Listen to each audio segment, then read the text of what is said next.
शिक्षकांची भेट घेतली आहे, जवळपास अर्धा तास चर्चा झाली आहे. काय चर्चा झाली आहे, काय वेगळी मागणी केली आहे का, काय सांगाल? नाही, बीड जिल्ह्याला आपले नवीन अधिकारी म्हणून जॉईन झालेत, IAS अधिकारी आहेत. त्यांना बीड जिल्ह्याविषयी सर्व जी काय मला माहिती वाटली तेवढी मी सांगितलेली आहे.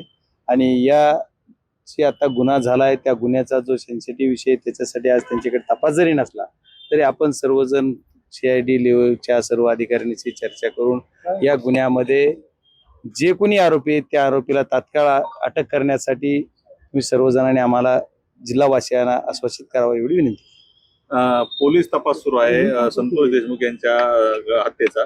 त्या संदर्भात काही चर्चा झाली, काही मागणी केली तुम्ही? काय पोलीस यंत्रणेमार्फत आज CID कडे तो गुन्हा आहे, त्याच्यामुळं आदरणीय SP साहेबांना काही त्याच्याशी मागणी करावं असं नाहीये प्राथमिक स्वरूपात. तरी ते पण त्याच्यावर चर्चा नक्की झाली, पण त्यांच्याकडे तो आज तपास नाहीये, तपास CID कडे आहे.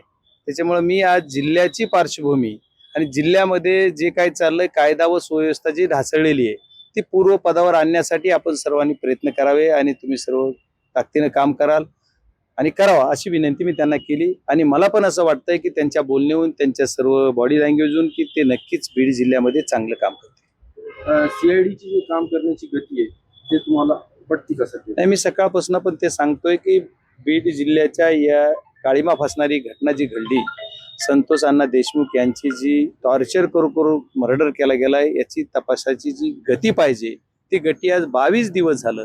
22 दिवसापासून ती गती मला पाहिजे तशी समाधानकारक वाटत नाहीये. त्याच्यामध्ये गती मिळाली पाहिजे.